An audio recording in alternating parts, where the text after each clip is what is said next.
Hitler, Coca-Cola, and the birth of Fanta. Adolf Hitler never drank alcohol, but he had a favourite beverage, Coca-Cola. For years, it was his drink of choice at high-profile Nazi events, served alongside beer and wine. Across Germany and Austria, civilians and soldiers alike developed a taste for it, buying millions of cases annually. Within the German military, Coke was second only to beer in popularity. When wartime shortages forced the creation of a new drink, Fanta, Hitler personally endorsed it, helping it become Europe's most successful non-alcoholic beverage during the war. The story of how that happened begins with a German executive named Max Keith. Coca-Cola in Nazi Germany. Max Keith, born in Germany but experienced in the American Coca-Cola system, had worked at the company's Atlanta headquarters before being chosen to run Coca-Cola GmbH in Germany in 1933. That same year, the Nazis rose to power. Keith, then only 30, partnered with American Representative Ray Remington Powers to promote Coke aggressively. They advertised it as the official drink of Nazi Germany, and sales boomed. Coca-Cola became a major sponsor of the 1936 Berlin Olympics, an event that the Nazi leadership saw as an opportunity to project prestige. Film director Leni Riefenstahl later explained that Hitler and other officials welcomed sponsors who brought in money. And Coca-Cola, already established in Germany, was an obvious choice. When Powers died in 1938, Keith took full control of Coca-Cola's German operations. That same year, sales had exploded, rising from just 100,000 cases in 1933 to over 4 million per year by the eve of World War II. War disruptions and high-level allies. After Germany invaded Poland in 1939, direct shipments from the United States became difficult. While Coca-Cola syrup still reached Western Europe, Nazi Germany soon faced shortages of the key ingredients. Keith knew the company's reserves would run out by 1942. To protect Coca-Cola GmbH from being seized as enemy property, Keith relied on powerful friends. One was Franz von Papen, the former Chancellor of Germany, and a political figure who had helped Hitler rise to power. Another was Fritz Todt, Hitler's chief construction engineer and Minister for Armaments. Todt himself was a devoted Coke drinker, even paying some workers in bottles of the beverage when cash was scarce. After Todt's death in 1942, Albert Speer took over the armaments ministry. Hitler remarked to Speer that something for the people was needed to replace Coca-Cola, now largely unavailable. The creation of Fanta. With wartime shortages blocking the import of Coca-Cola syrup, Keith looked for a substitute product to keep the factories running. In March 1940, a meeting in Berlin brought together top Nazi officials, including Propaganda Minister Joseph Goebbels, Reich Food Minister Richard Walter Darre, Reichsmarshal Hermann Göring, and chemist Richard Kuhn.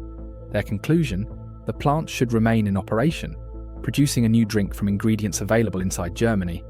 Keith and Kuhn developed a formula using apple fibre from cider presses, whey from cheese production, beet sugar, and fruit scraps. Salesman Joe Knipp suggested the name Fanta, short for fantasy. When the first batch was ready in 1941, it sold 3 million cases in its first year. Hitler was said to have received the first case himself and approved it. That endorsement ensured increased production and secured Fanta's place as a wartime staple. Hitler, the military, and Fanta wasn't just a civilian drink, it became part of the military supply chain. In combat zones, beer was often scarce, making Fanta a welcome alternative. Luftwaffe pilots, sailors, and soldiers on the Eastern Front all received it when transport allowed. U-boat commander Erich Topp recalled keeping a case on board for morale after successful patrols. Waffen-SS artillery officer Gustav Merch remembered that when ammunition deliveries were delayed, replacement troops brought cases of Fanta instead, much to his men's delight. Hermann Göring wanted Luftwaffe personnel regularly supplied with the drink. Fighter ace Hannes Trautloft, commanding JG 54, enforced a no-alcohol rule before flights but welcomed Fanta for raising spirits without impairing them. Fanta was also wildly popular with the Hitler Youth. Leader Arthur Axmann said promising Fanta at rallies could draw hundreds of boys. Hitler's personal access to Coca-Cola and Fanta Hitler's personal pilot, Hans Bauer, ensured the Führer had Coca-Cola on flights throughout the 1930s.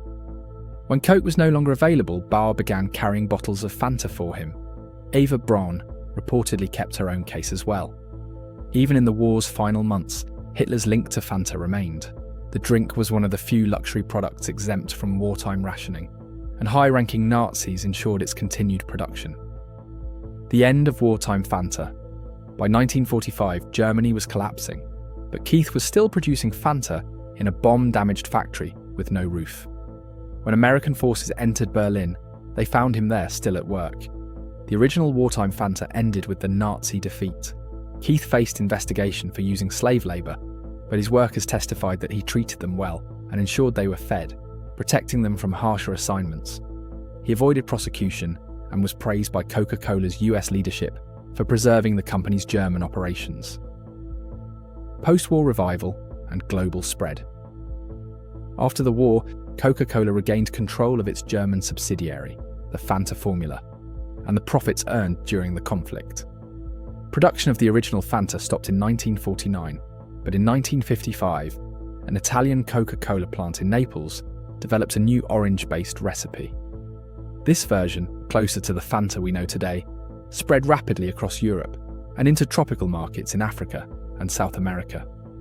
Former heavyweight boxing champion Max Schmeling, Coca-Cola's largest distributor in Europe, helped push for Fanta's return to the global market, telling executives in Atlanta that the Italian version was far superior to the wartime drink. By the 21st century, Fanta was sold in 188 countries, available in dozens of flavours, from dragon fruit in Costa Rica to salty watermelon in Japan. Legacy Fanta owes its existence to wartime necessity, corporate adaptability, and Hitler's own tastes. His personal preference for Coca-Cola, and later his approval of Fanta, kept the brand alive through the war years. Even amid shortages, bombings, and a collapsing Reich, Hitler's access to his chosen beverages never entirely disappeared.